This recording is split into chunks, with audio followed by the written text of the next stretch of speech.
29 మాత్రమే ఉన్నాయి అధ్యక్ష. వాటిని కూడా క్లియర్ చేయడానికి మరి మా ఆర్థిక శాఖ మంత్రి క్లియర్గా చెప్పడం జరిగింది అధ్యక్ష. ఈ 2-3 రోజుల వాటిని కూడా క్లియర్ చేస్తారు అధ్యక్ష. నాకు అనిపిస్తుంది మరి ఎక్కడ మేము ఏ సంఖ్య తప్పు చెప్పినాం, ఎందుకు అంత ఏదో ఆగమైపోతుంది. అసలు గతంలో విదేశాలకు ఏ ఎస్టీ ఏ ఎస్సీ ఏ బీసీ పోలేదన్నట్టుగా. ఓకే, ఇదొక అవకాశం చదువుకోవడానికి, దాన్ని మేము కంటిన్యూ చేస్తున్నాం. ఎత్తేస్తే మీరు నెత్తినోరు కొట్టుకోవాలి, కానీ మేము ఎత్తేయలే కదా ఆ పథకాన్ని. చూసుకోండి మీరు మీరు వెబ్సైట్లో చూసుకోండి, మీరు వెబ్సైట్లలో చూసుకోలేదు. మరి కమలాకర్ లాగానో ఇంకో పెద్దల లెక్క మేము ప్రైవేట్ స్కూళ్ళ నుంచి వచ్చిన కాదు సార్. మాకు సూటిగా గవర్నమెంట్ స్కూళ్ళలో చదివినాం, గవర్నమెంట్ హాస్టల్స్లో వచ్చినాం. సుత్తి లేకుండా సూటిగా మాట్లాడతాం. తప్పైతే తప్పని ఒప్పుకుంటాం, ఒప్పైతే ఒప్పని మొప్పుకుంటాం.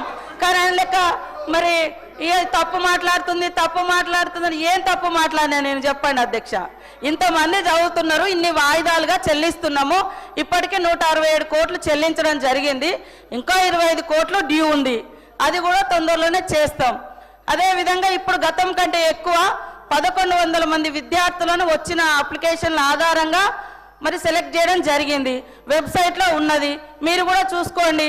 మా అనిల్ జాదవ్ గారు మాట్లాడిన హాస్టల్లో అయింది అని. ఎస్, హాస్టల్లో ఏదన్నా అయితే ఖచ్చితంగా మీరు అక్కడ ఎమ్మెల్యేనే, నేను అక్కడ ఇన్ఛార్జి ఉన్నా, వాళ్ళకి ఏదన్నా అయితే కావద్దనే కదా మనం అందరం మొత్తుకునేది.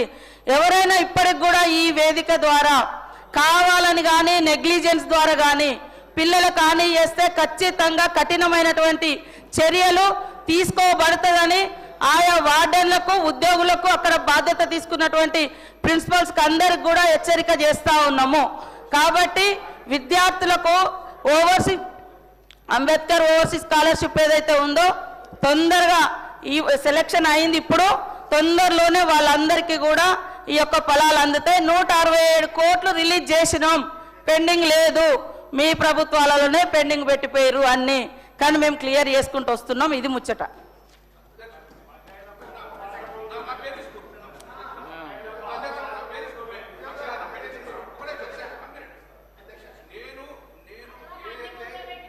అధ్యక్ష, నేను ఏదైతే తమరు ముందు నేను ఏదైతే స్టేట్మెంట్ ఇచ్చినో దానికి నేను కట్టుబడి ఉన్నాను. నిన్న మార్నింగ్ 12 గంటలకు కూడా నాకెవరు చెప్పరు, కమిషనర్ చెప్పారు. కాబట్టి వెబ్సైట్ ఓపెన్ చేస్తే 12 గంటలకు రిపోర్ట్ డౌన్లోడ్ చేసింది మీ దగ్గర ఇచ్చిన అధ్యక్ష. అందులో ఏ ఒక్కరు సెలక్షన్ కాలేదు, 2020 నుంచి ఏ ఒక్కరు సెలెక్షన్ కాలని చెప్పి మీ ప్రభుత్వ వెబ్సైట్ చెప్పారు. నాకు తెలియదు, మరి అర్ధరాత్రి మళ్ళీ లిస్ట్ అవ్వాలని చెప్తే నాకు తెలియదు. కానీ క్లియర్గా నిన్న మధ్యాహ్నం 2 గంటల వరకు కూడా గవర్నమెంట్ పోర్టల్లో ఉన్న డౌన్లోడ్ చేసిన ఒక్క బీసీ, ఒక్క ఎస్టీ, ఒక్క మైనార్టీని కూడా ఇంతవరకు సెలెక్షన్ చేయలేదు, ఒక్క బ్రాహ్మణ్ సెలెక్ట్ చేయలేదు. కాబట్టి దేనిని కట్టుబడి ఉన్నాను. దానికి సీతక్క గారు క్లారిటీ ఇవ్వాలి. ఇస్తామని చెప్పాలి, కట్టుబడి ఇస్తారు. ఇంతవరకు పోని అది అనౌన్స్ చేసిన పేర్లు ఇవ్వండి. మీరు ఎంతమంది పేరు అనౌన్స్ చేసిండో ఇవ్వండి. ఇప్పుడు ఉంటాం మేము. 15 నెలల అధ్యక్ష. మా ఆవేదన విన్నారా అధ్యక్ష? మా ఆవేదన విన్నారా? మంత్రి గారు స్పష్టంగా జవాబు చెప్పిండ్రు. సరే, క్లారిటీ ఏంటి అధ్యక్ష? అధ్యక్ష, ఫైనల్ గా ఈ బీసీ ఎస్సీ ఎస్టీ మైనార్టీ యొక్క నిధులు మొత్తాలు కూడా ఫస్ట్ ఫేజ్ గా సెకండ్ ఫేజ్ కానీ ఎంత లోపల క్లియర్ చేస్తారు? ఖచ్చితమైన డేట్ మీ ద్వారా గౌరవ మంత్రి గారు అనౌన్స్ చేయాలి. తర్వాత Jio number 10 important. Jio number 10 పక్కకు పెట్టకండి, దయచేసి ఇంప్లిమెంట్ చేయండి. స్వదేశంలో ఉన్న కూడా విద్యార్థులకు ఐఐఎం కాలేజీలో చదివే అర్హత ఉంటుంది. కాబట్టి ఒక్కొక్కరికి 2 లక్షల రూపాయలు కూడా మంచి పథకము. దీని కూడా ఎంత లోపల మీరు పథకాన్ని ఇంప్లిమెంట్ చేస్తారో గౌరవ మంత్రి గారు ఇంపార్టెంట్ ఇష్యూ కాబట్టి, బడుగు బలహీన వర్గాలు చెందిన ఐటమ్ కాబట్టి, క్వశ్చన్ కాబట్టి గౌరవ మంత్రి గారు డైరెక్షన్ ఇవ్వాలని చెప్పి గౌరవ మంత్రి చెప్పాలని చెప్పి నేను కోరుతున్నాను అధ్యక్ష. గౌరవ మంత్రి క్లియర్ చేసిన లిస్టు కూడా ఇస్తా ఆయనకు. ఎంతమంది పాత పెండింగ్ క్లియర్ అయినాయో విత్ నేమ్స్ ఇస్తాం సార్. అది కూడా మీకు ఎస్సీ ఎస్టీ బీసీలు ఎవరెవరు కావాలో మొత్తం డీటెయిల్స్ ఇవ్వడం జరుగుతుంది. ఆల్రెడీ శాంక్షన్ చేసినాక, శాంక్షన్ కాకుంటే వాళ్ళ లిస్ట్ అవుట్ కాకుంటే కాలేదని చెప్తా. లిస్ట్ అవుట్ అయింది కాబట్టి మీ చేతికి ఇవ్వడం జరుగుతుంది. గతంలో లిస్ట్ అవుట్ కాలేదు, నేనే ఆ రోజు సీఎం గారు చూస్తున్నారు ఎడ్యుకేషన్, నేనే ఆ రోజు ఆన్సర్ ఇచ్చిన. ఈ రోజు కూడా నేనే, ఆ రోజు ఇంకా కాలేదు చేస్తామని చెప్పిన, ఈ రోజు అయింది ఇస్తామని చెప్తున్నా.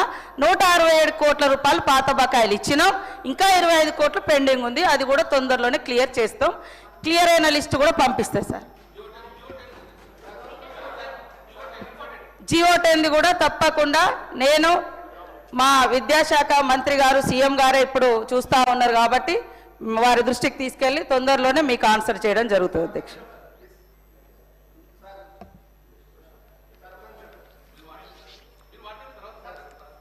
చెప్పినా కూడా వాళ్ళు అదే ముచ్చట చెప్పిన ఆల్రెడీ. నిన్న సండేనయ్యా, నిన్న సండే మేము ఎప్పుడో సార్ బీసీ వాళ్లకు 110 అప్లోడ్